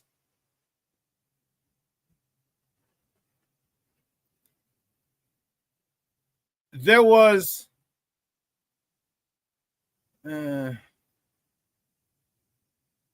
No. Home.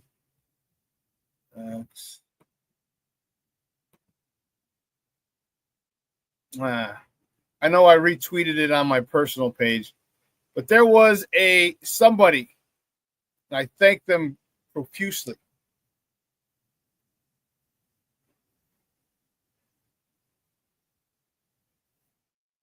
that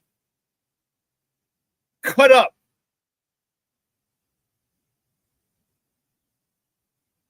every single time that scene happened. Every single time he walked into Cheers, and he walked in like, no! And either Sam or Coach or Woody would have a question for him. Like, hey, how we doing? How we doing, Norm? And the one I always remember is like, how's it going, Norm? It's a dog-eat-dog world, and I'm wearing milk-bone underwear.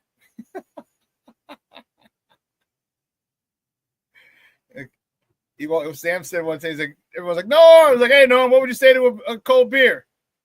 Come to Papa.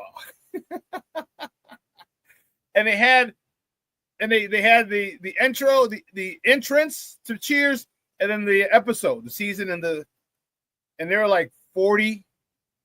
I watched them all. It was 18 minutes long of just him coming in. Every single time he'd come in, hang his jacket on the coat rack. Come in, take his jacket, hang his jacket on the coat rack.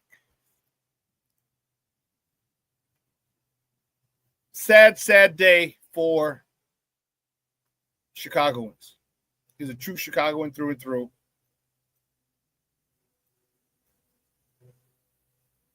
And it's unfortunate. It's unfortunate.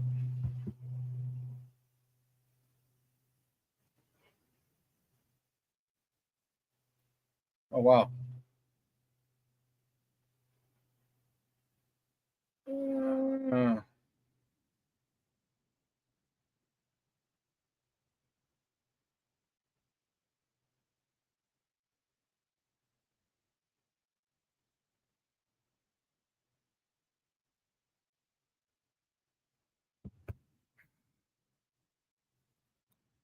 And the last top of the morning topic.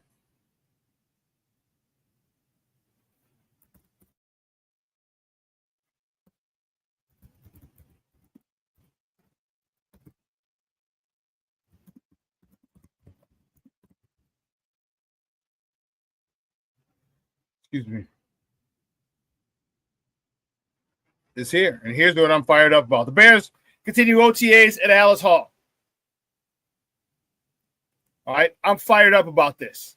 I am fired up about this.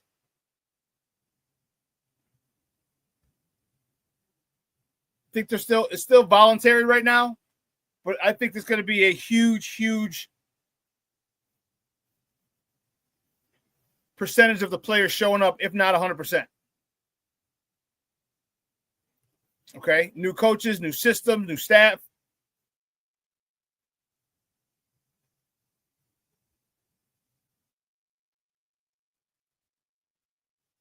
I love it.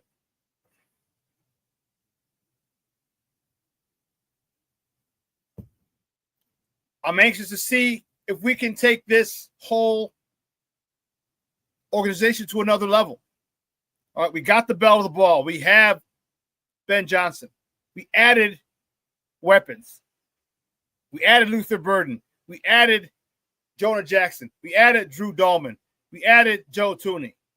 We added Colston Loveland. We added Ozzie Trapillo. More help for the offensive line. We added Grady Jarrett. Help on the defensive line for rotational purposes. We added Ode Odebango. Hope I didn't butcher his name. As a pass rusher.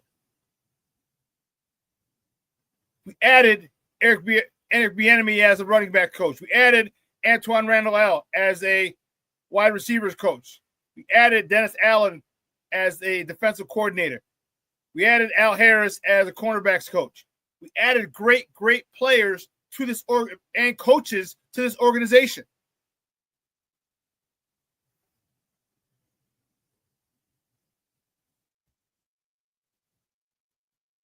That's what got me fired up.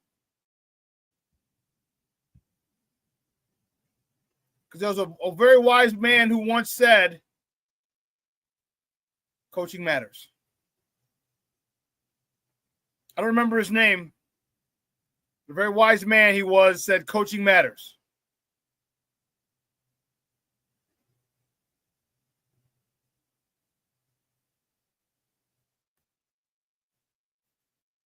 And you see it. Eric Bieniemy, I don't know how many of you got goosebumps.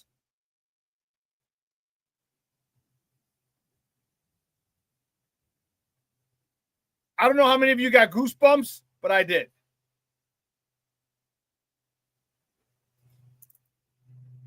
When you saw him coaching the running backs, stay off my cone. The cone's not moving. Coaching them hard. It didn't matter who it was. Antoine Randall, same thing. Al Harris, same thing. Because I tell you what, players love to be coached hard. Players they understand there's a finite amount of time that they get to do this.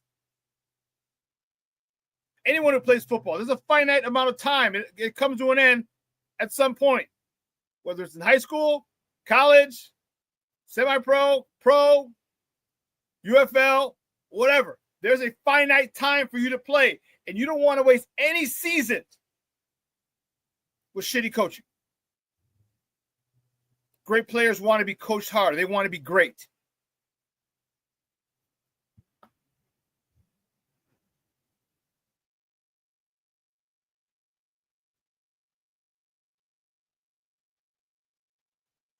Oh, Adam Schefter saying the final vote.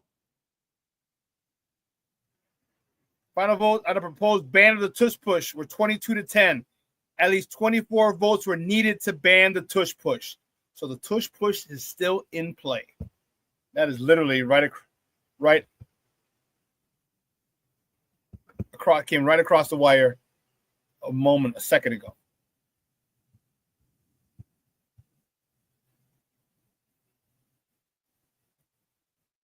But I'm looking forward to this. There should be a big improvement. I don't want to say 12 games they're going to win.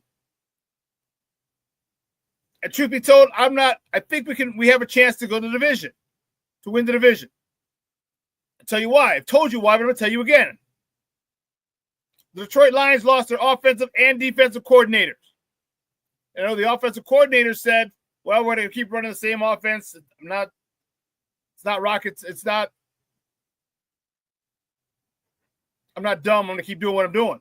Okay, fine. However, you're not going to run it or call it the way Ben Johnson calls it because you're not Ben Johnson.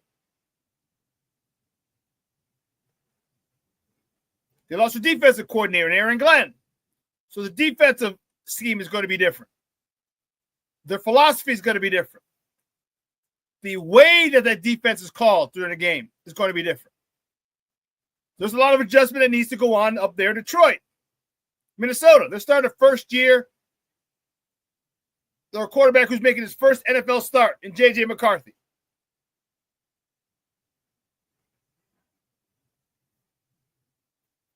As soon as they can get, and the thing that I'm worried about is, will that year off, will that redshirt year do for him like what it did for Patrick Mahomes?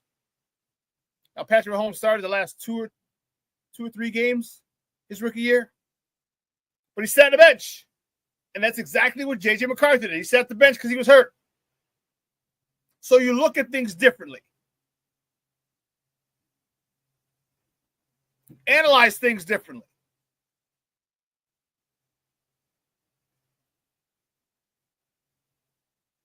And Green Bay, Jordan Love likes to throw the ball to the opposing team often. So there's a good chance that we can compete for the division.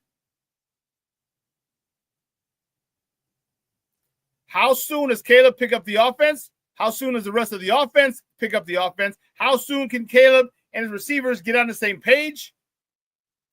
Because there's a lot of moving parts. And the sooner the better. The sooner the better. King Booker World, they'll find out. he says, folks in Detroit really think that losing their coordinators won't matter. They'll find out. They will find out.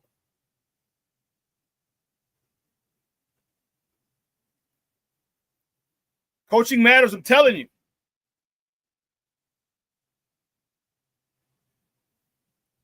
So we have a shot. I'm not guaranteeing that the Bears win the NFL this season. I'm not guaranteeing that at all. I'm saying the opportunity is there for us to take it. Oh, it's there.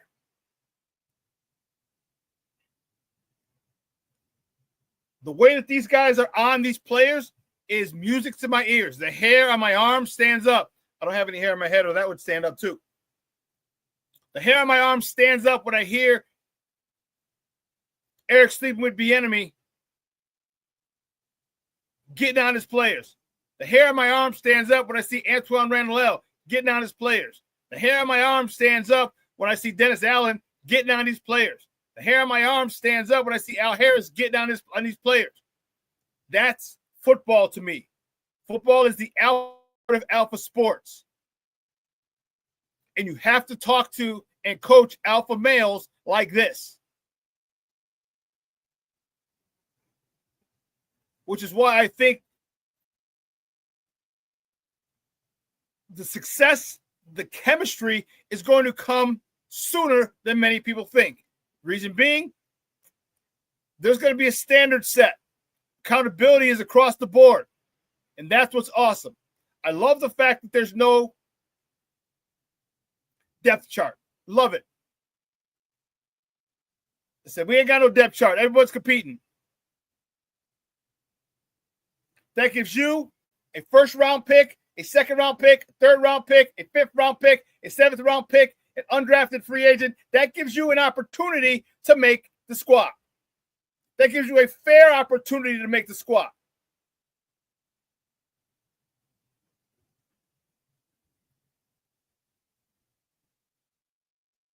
They drafted you. They signed you for a reason. They went out and said, hey, we're not drafting you. I need you to come sign with us this after the draft. They wanted you there for a reason. They feel you can help the team. Now show them. Everyone's talking about Kyle Monangai. Well, he's a 7th round pick. Did you see this guy's stats? Do you realize he led the Big Ten in rushing last season? This season, or 23? Or he was second, I believe, and no fumbles in college. 600 carries in college, no fumbles. Watch this guy. Watch his film. Watch how he doesn't go down on first contact. The only drawback on him is a 4.6 guy. But you know what? Emmitt Smith was a 4.6 guy too. Jerry Rice was a 4.6 guy as well. So you don't need to be 4.3. It helps to be nice, but if you hit them holes, you get blocking downfield, you're going to have a lot of game-breaking runs. Some to the house.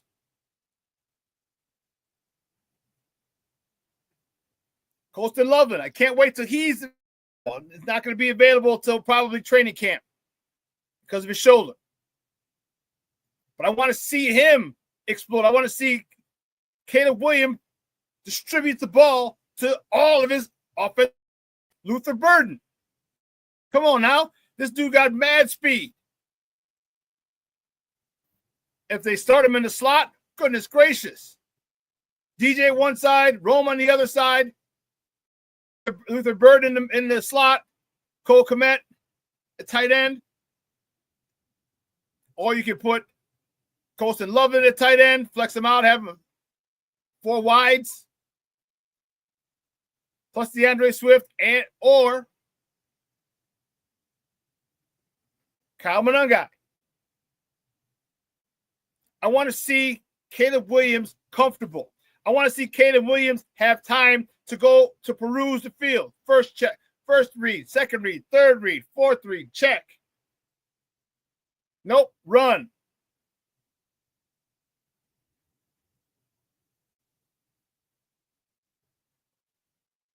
This is what I'm seeing from this coaching staff. And I'm telling you, as a former coach, this is how we coach. And we had championship teams. Those championship teams were coached like this.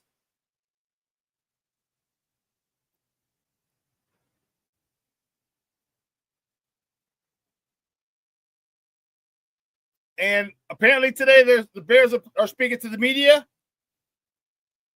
And Caleb be made available to the media. There's too much going on with this book coming out. It talks about Caleb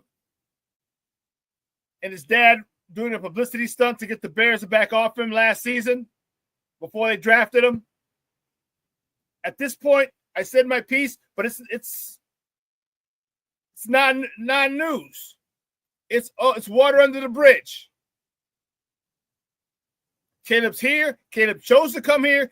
Caleb chose to not be part of that publicity stunt to get the Bears off of drafting him. He said, I can make it there. And I respect that. And yeah, and he did have a interesting first year. But he had a good first year with all the craziness that surrounded this organization, especially on the offensive side of the ball.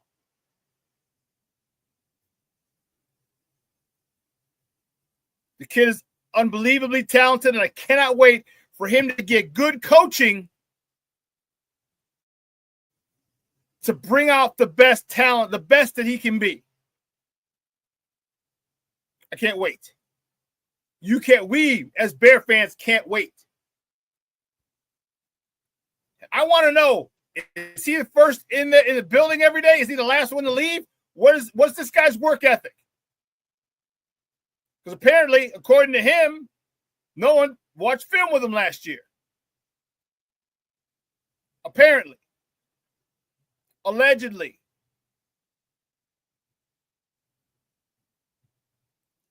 Again, I find it hard to believe, but I'll tell you what, Ben Johnson's going to watch film with you. That's for damn sure. The level of preparation that Ben Johnson has, that his coaching staff has, is second to none. And that is what excites me. As a former player, as a coach, when you see teams that are coached well,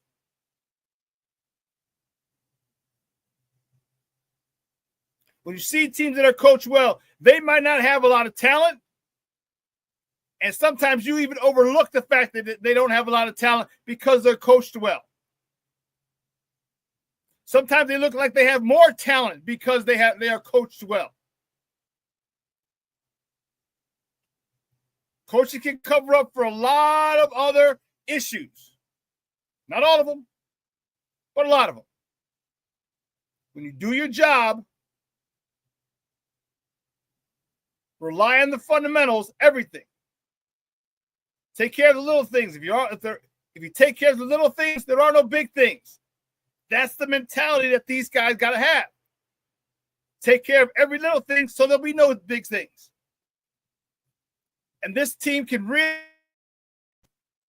surprise a lot of people.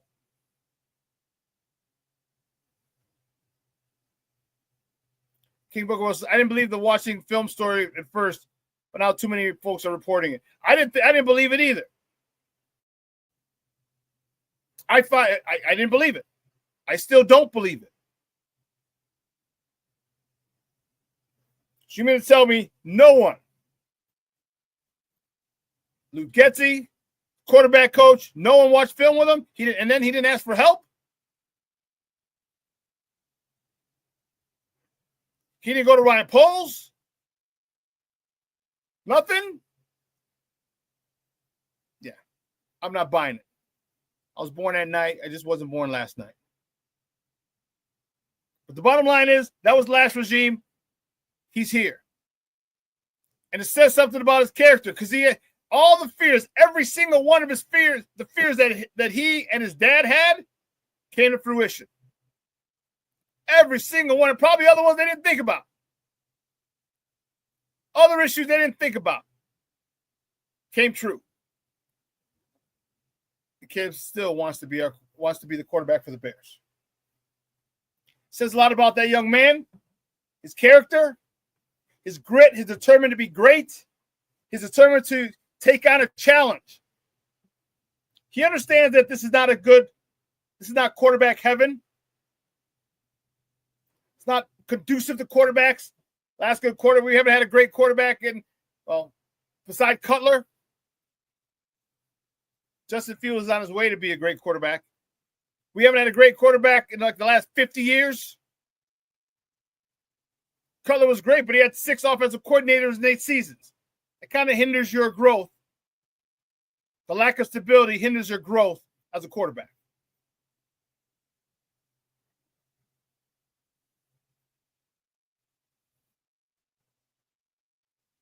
I'm saying, King Booker World, I'm saying. Who are you talking about? Oh, man, Justin Fields or Caleb? Because Caleb said in his book. I don't know who you're referring to.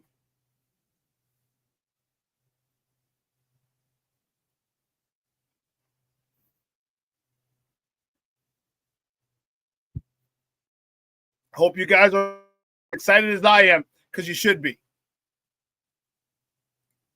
We can put our baseball allegiances to the side and wave the same Bears flag together.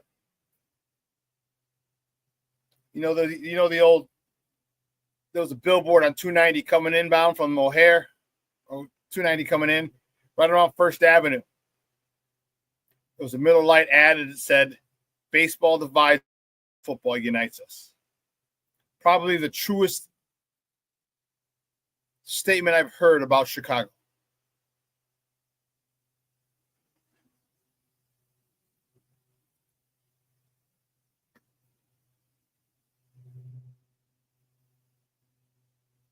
I can't wait for Steve-O to get some of these cut-ups from the pressers after today's practice. We'll have those for you on Friday. And we got some big news coming for you guys at the end of the month. So next week, 2 weeks? Is that next week or 2 weeks?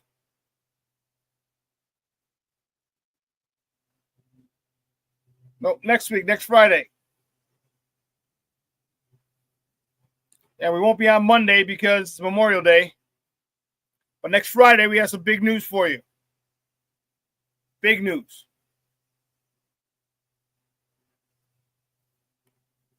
Big news. So I'm fired up.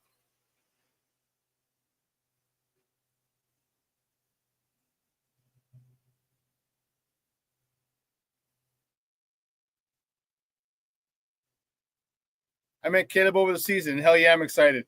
Yeah, he didn't really complain about it. No.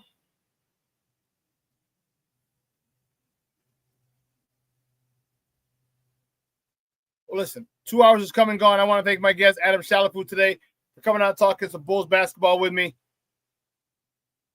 Great stuff, as always. I want to thank you guys. I need to thank you guys. A phenomenal session in the chat.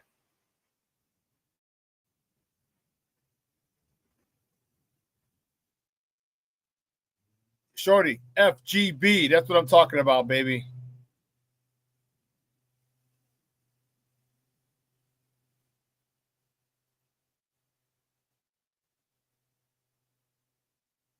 Cornelius says, I'm not worried about Caleb doing his job with Ben Johnson as the head coach. I hope not.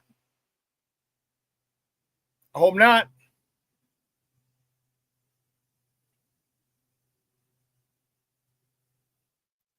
Listen, I got to bounce. I got to go pick up the warden. We're going to replay this at 6. And I will see you on Friday. We're going to have a lot more Bears talk on Friday as OTAs should be wrapping up at that particular point. It was tough because I had trying to get some guys, a lot of my Bears people, they're at Hallis Hall, so they couldn't call in today. But we'll definitely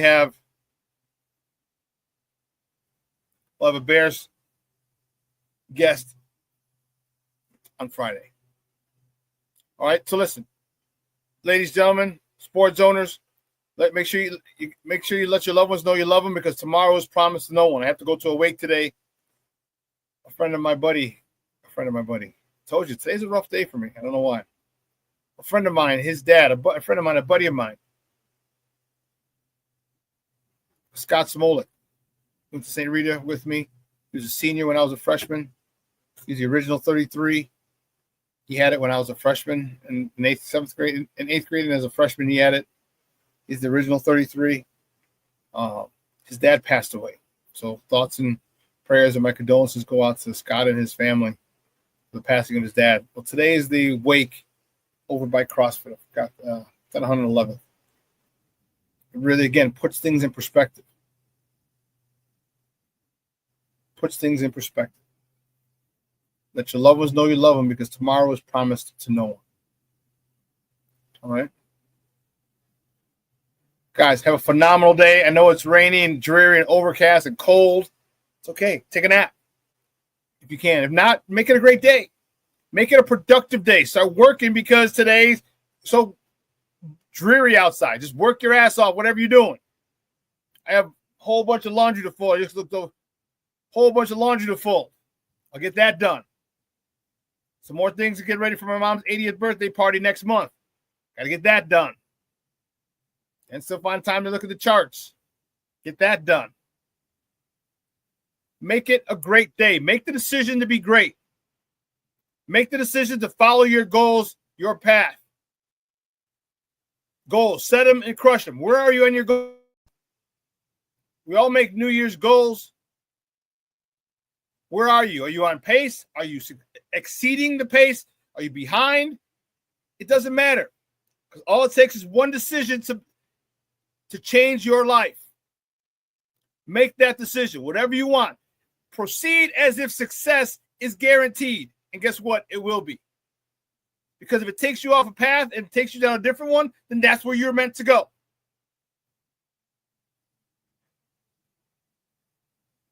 But I want everyone to have a great day. I want everyone to be successful. I want everyone to achieve the goals that they have.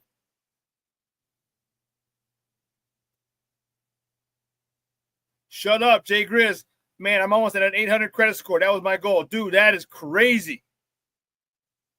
Excellent, bro. Excellent. Excellent, Papa. Man, mad proud of you.